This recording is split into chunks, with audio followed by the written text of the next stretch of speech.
How's the real estate market affecting your investment? Real estate is not a commodity. Don't join the crazy parade. Welcome to Market Talk with your host, Bryon Roth, discussing today's real estate news, tips, and trends. When you hear the word rejection, what comes to mind? I imagine it's not anything good, right? Now let's take a few seconds out. I want you to think back to your earliest memories of feeling rejected. Was it from family, friends, a teacher, maybe brother, sister, or mom, or dad? For me, and possibly for you too, now those are some of the most vivid memories I have from when I was a child. Just those rejections. Most of them revolved around other kids in elementary or one particular teacher and just a few family members. So let me just share one of those dark stories from my childhood. When I was in 4th grade, I went to Golden Gate Elementary School in Naples, Florida. Yeah, I'm calling you out, Golden Gate Elementary School. And I had a teacher who some days she seemed to like me, and other days she seemed to really hate me. You know, to be honest, looking back, she was probably suffering from some type of mental illness. But as a child, I just really wanted my teacher to like me. Now, I was a typical rowdy 4th grade boy, and I certainly wasn't a saint. But up to this point, I hadn't ever been in any trouble, and I certainly didn't give any of my teachers any problems. I believe it's in our nature to want people to like us and avoid rejection at all costs. So on the days my teacher seemed to hate me, she would send me to the office to see Mr. Lutz, our principal. Now, Mr. Lutz only had one response, and that was, put your hands on the desk, while he took out this large paddle and he swiped me on the butt with it. Now, if you didn't grow up in a state that had corporal punishment in schools, that may seem unbelievable, but it happened, and it happened at least every other week for the entire school year. Needless to say, I felt completely rejected by this teacher, and honestly, by the end of the year, I really wasn't seeking her approval anymore. I just wanted to get out of her class and never, ever see her again. Now, some of you may have even harsher stories of rejection, or maybe not as harsh, but we all have stories of rejection, don't we? So let's bring it to the forefront now and think about our lives as a real estate agent. Do you fear rejection? And if so, how's that fear impacting your ability to cold call, or to knock on doors, or to talk to new customers, or even promote yourself? You know, I'll say, if we're honest, it's probably having an impact, even if it's just minor. So the reason I'm talking about rejection, while the name of the show is Overcoming Objections, is because you can't overcome objections until you stop believing they're rejections.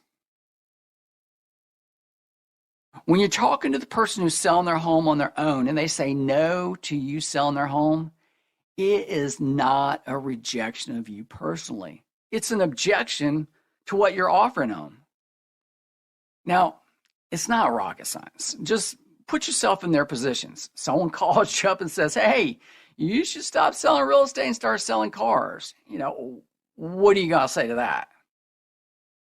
You can't expect to come along, suggest to derail someone's goal of, say, selling their house on their own, and believe they're just going to accept this. What we can do, however, is offer them something they'll meet their goal, like bringing them a buyer or offering to do a free comparative market analysis.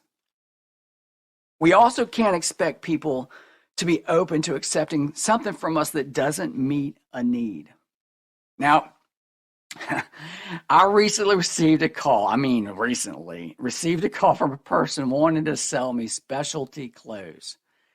I listened to the pitch because this person was local and because I've been in their place before. Now, there was a problem. I don't have a need for that service or product. So the person probably didn't realize how pushy they were. But I was straightforward with them and told them I wasn't interested. But if they send me an email with information about what they were offering, I'd consider sharing it with other people. Right? I mean, that was pretty nice of me. I mean, it wasn't a complete turn down. I'm like giving them an opportunity. Rather than respond to my request, the person sends me an email letting me know I probably was thrown by the abruptness of the call and suggests that we have a face-to-face meeting to discuss what the person's offering. Just FYI, there is a way to go from objection to rejection. You can't be pushy and you can't ignore what the customer's saying to you. So, where do objections come from? Why do people say no? Well, it could be that they just have an incomplete understanding. Or it could be misinformation. Somebody told them something a while back and it stuck in their head. Could be out of fear in the current market. It could be they'd like to sell their home. They don't want to sell their home out of fear of not being able to find another home.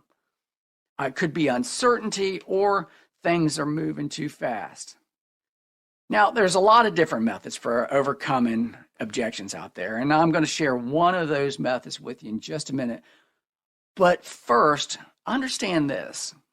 You should know your product and know its value like the back of your hand.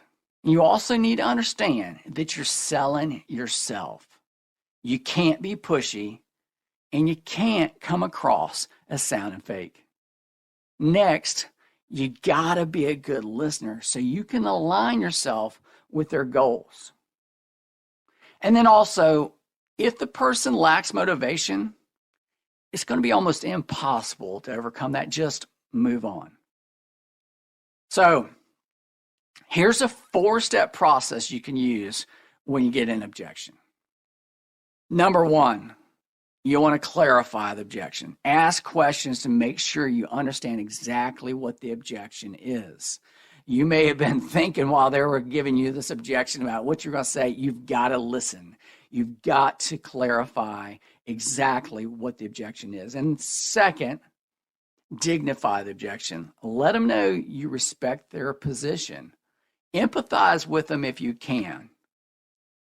Third, disarm or defer. Provide insight and information that help answer and overcome the objection.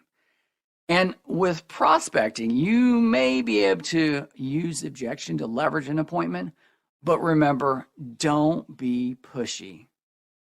And finally, if you feel like you've overcome the objection, you still need to verify, confirm it, that they're comfortable moving on. Because if you move on and there's still an objection on the table, it's a bad move. It's going to end the deal. Remember, you don't want to go from objection to rejection. Thanks for joining me for another episode of Market Talk Weekly. Hey, if you haven't done so already, please subscribe to my podcast so you don't miss another episode of Market Talk Weekly.